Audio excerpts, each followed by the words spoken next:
Bonjour à tous. Oui, hier on a entendu beaucoup parler de la culture des objets et les formes des lames de Frodo. Et aujourd'hui, nous n'allons parler que de couteaux et uniquement de cela. Voilà, c'est nous, lorsque nous étions tout jeunes. Finalement, ma mère m'a donné un couteau militaire suisse à 5 ans, après que j'ai fait la scie pendant très longtemps. Et puis, on s'est posé la question, mais pourquoi les jeunes garçons aiment-ils les couteaux? Les garçons aiment les couteaux, ils peuvent faire deux choses en une. Ils peuvent bricoler des choses, mais ils peuvent aussi détruire des choses. Parce que c'est pourquoi les garçons, ils n'aiment pas jouer avec de la colle. Ils aimeraient un couteau parce qu'ils peuvent détruire des choses aussi. Et ça, c'est le pouvoir qui fascine. Il n'y a pas de façon de le dire. Les couteaux sont les outils les plus simples et les plus efficaces qui existent parallèlement avec l'humanité, de même que les dents de la mâchoire, les dents avant, pardon. Non, ce n'est pas seulement une plaisanterie. Donc, l'humanité a développé des règles très fortes autour d'outils aussi puissants, juste pour maîtriser, pour mettre des limites à cette technologie. Et par exemple, lorsque l'on offre un couteau, dans beaucoup de cultures, ça porte malchance, à moins qu'on ne reçoive quelque chose en retour. Donc, il faut, lorsque l'on offre un couteau, recevoir quelque chose en retour pour enlever cet aspect mauvais du couteau.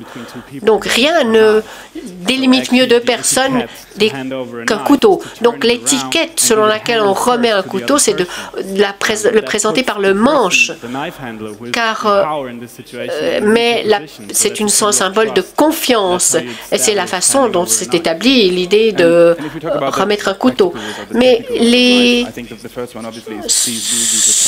si vous utilisez un couteau, utilisez un couteau bien aiguisé, donc vous aurez besoin d'utiliser moins de force, à moins que vous utilisiez simplement, vous pouvez utiliser de la pierre ou de l'acier pour faire le couteau. Bon, mais donc, attention, si vous êtes un professionnel, vous allez dépenser beaucoup d'argent sur des telles protections. Voilà, une machine à trancher. Toute ma famille a une méthode dans l'approche de cette machine. Et j'en ai vu trop. Il y a toute une mythologie dans la famille autour de cette machine. Et j'en ai trouvé sur un marché aux puces. Et ça montre les règles de la pression et de la friction lorsque l'on coupe. Et comme l'humanité est dépendante des outils, lorsque vous achetez un couteau de qualité. Une de ses caractéristiques, il faut que l'acier passe par le manche en entier. C'est une qualité. Et traitez-les bien, pas d'eau et pas de machine à laver la vaisselle. Quelqu'un s'est acheté un très joli couteau et il l'a complètement abîmé en le mettant dans la machine à laver la vaisselle. Une autre chose qui nuit au couteau, c'est toutes sortes les acides des fruits. Lorsque vous coupez des fruits avec un couteau, essuyez la lame. Et la bonne façon de protéger un couteau, c'est de le recouvrir d'un peu d'huile. Bon, à l'évidence, ces couteaux, on en a abusé. Un couteau doit être plus dur qu'un objet. Donc, ces couteaux ont été volés par mon père dans la cuisine de ma mère et il les a utilisés pour couper des câbles. Donc, c'était contre leur usage original.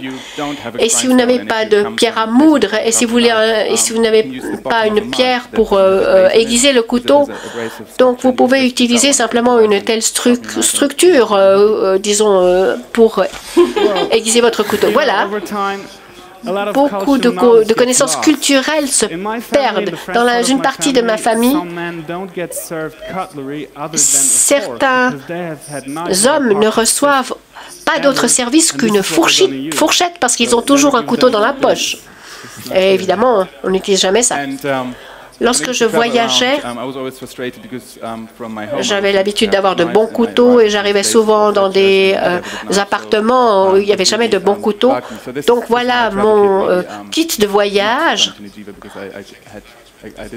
Bon, je l'ai pas pris aujourd'hui avec moi, mais bon, il faut avoir la planche qui est un peu moins dure que le couteau et le tissu pour envelopper tout ça. Merci de votre attention et nous vous souhaitons une bonne... Pensez à nous pendant la pause déjeuner, hein, et nous vous souhaitons une bonne journée encore.